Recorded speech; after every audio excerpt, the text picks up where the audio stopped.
Grief is such a universal thing. I mean, we all go through it no matter where you come from. But depending on where you're from, how you're raised, what culture you are in, where you live, the way that we deal with grief can be wildly different.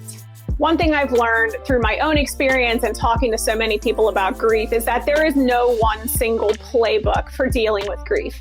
But today, I want to dig into how different cultures around the world deal with their grief and how it differs from what we here in the West are typically used to. This is another viewer request video, so thank you so much. I love this idea, and I loved researching all of these different traditions around the world. If you have any other videos that you would like me to make or topics that you want me to cover, please leave a comment. I am happy to make videos that people want to see. So let me know if there's anything you want me to make a video on. All right, let's get into grief around the world. Stay tuned.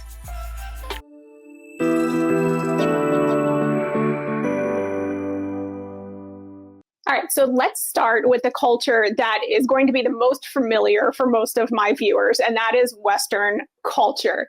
In my opinion, in Western culture, especially when you hear some of these other things I'm going to be telling you from other parts of the world, we seem pretty backwards, in my opinion.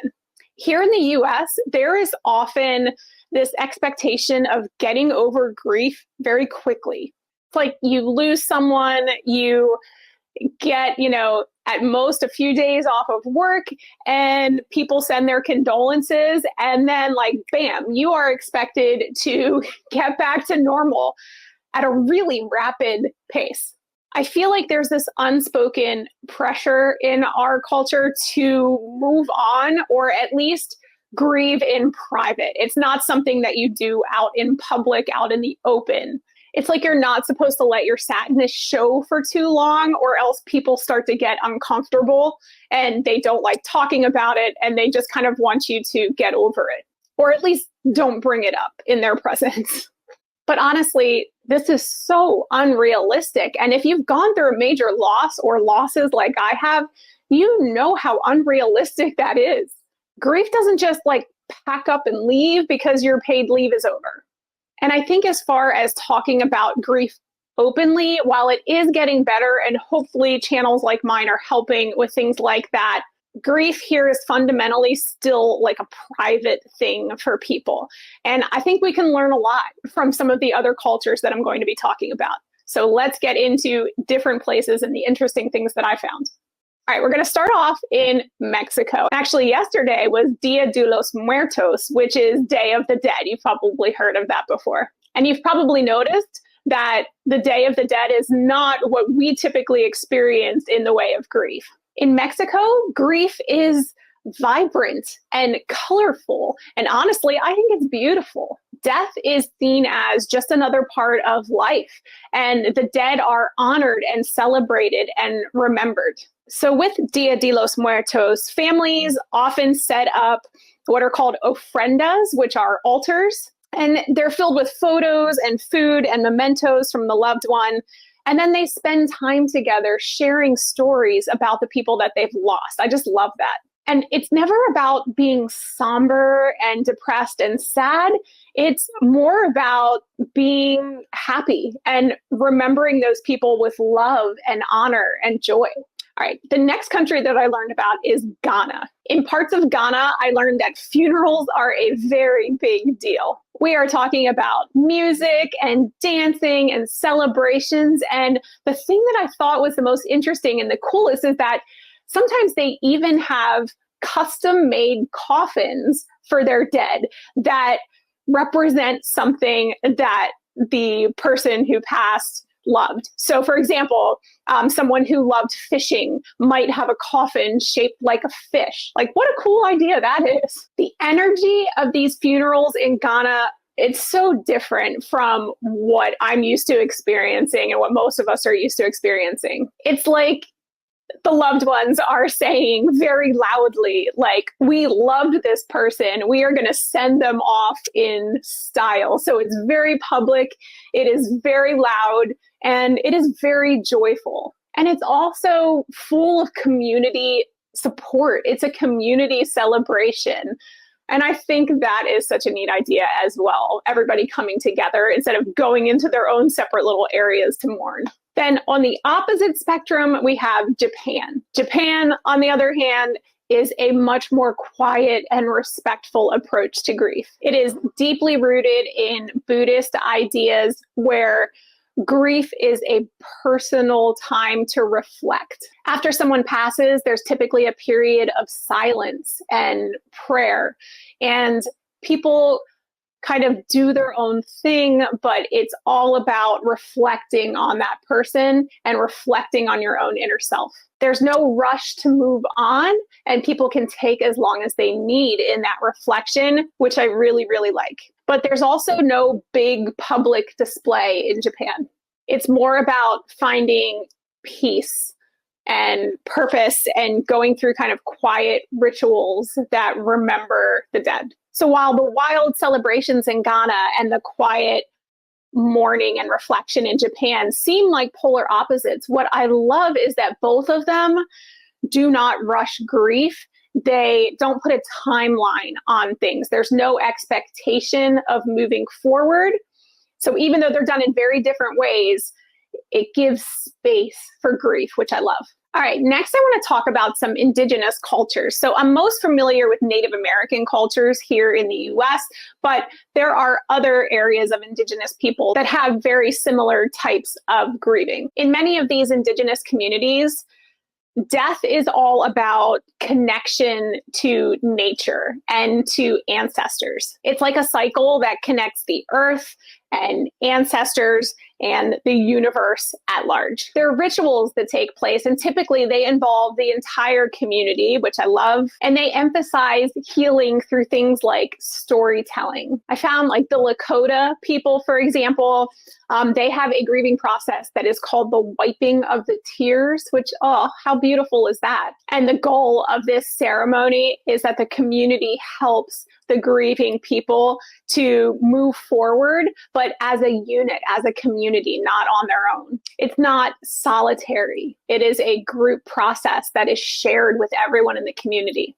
And a lot of Indigenous cultures take solace because of their spiritual beliefs. They never really believe that the person's spirit is gone. It still remains in some way, and that gives them comfort. Okay, we're going to move on to Tibet.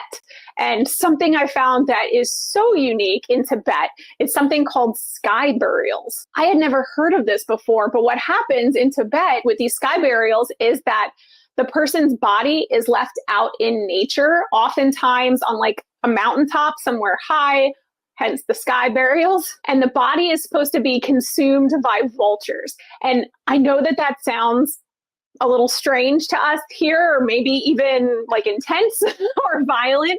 But to the people in Tibet, again, it's that cycle of nature. In Tibetan culture, the body is almost like a vessel. And when a person dies, their soul or spirit has already moved on. So offering the body back to nature is seen as giving back to the earth. And it's looked at as a way of like honoring the person that they've lost, as well as honoring the world around them, which I think is just beautiful. Okay, still have a couple more. Hope you're still with me. So Indonesia. In Indonesia, there is a group of people called the Toraja. I hope I'm saying that correctly. If I'm not, you can tell me how it's pronounced in the comments. But these Toraja people have an extremely unique way of dealing with death. So they actually leave the deceased person's body out and unburied, nothing done to that person for weeks, months, and from what I read, even years at times before they have a final funeral or service. The deceased person is treated as though they're almost still alive. So people bring food for the body, they bring little gifts, they speak to them, and essentially just treat that person like they are still part of the household. The idea behind it is that death is a gradual process, and it takes time for the spirit to leave the body. So the spirit kind of lingers around until a proper send-off or burial can be arranged. And when that time comes, The funeral is a huge community celebration that often lasts for days at a time. The celebrations are filled with food and music and rituals, and all of those things are supposed to help the deceased person transfer into the afterlife. All right, moving on to Hinduism. So in the Hindu culture, cremation is the traditional way of dealing with deceased bodies, but then the ashes are supposed to be scattered into a body of water that means something to the people. And typically this is the Ganges River. So the Ganges River is supposed to be healing and purifying. So like some of the other cultures that we talked about, for Hindus, death is not the end of life. Death is kind of the part of the cycle of reincarnation. There are prayers and rituals in the process of releasing the ashes into the river. And it's really kind of a calm and beautiful and spiritual approach to continuity, I guess, rather than finality. And then the last two I'm going to talk about, first is Ireland. And some of you are probably familiar with this. And we even have this in the United States if people have an Irish background. And that is the wake, which is kind of opposite. I'm trying to kind of go back and forth here between the different styles. The wake in Ireland is traditionally, it's like a mix of mourning and celebration, kind of the best of both worlds. Typically, after a loved one dies, the body is laid out in the home, and then people come and visit the body in the person's home. People are coming to pay their respects, but a lot of times the vibe of a wake can be surprisingly lively. There's often laughter and music and storytelling. And what I love about it is that it's never about avoiding or ignoring the pain of loss, but basically just kind of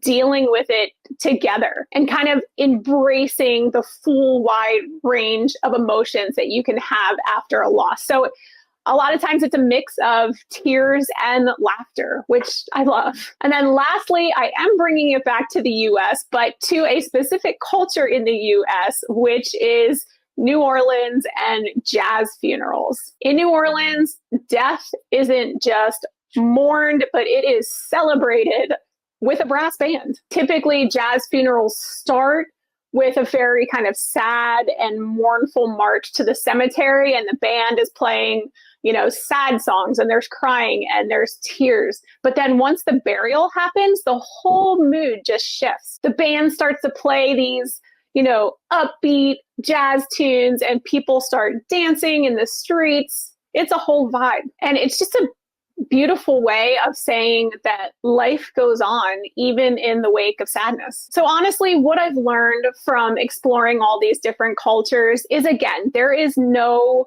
one correct way to mourn. What feels right for you might not feel right for someone else, and that's okay. But what I also learned is that so many other cultures do a better job at giving space to grief and allowing people to talk about it and reflect on it and share it as a community. So whether it is through loud party-like celebrations or quiet personal reflections, that time is given. The reality of loss isn't ignored or privatized, but it is honored instead. So what if we did that more?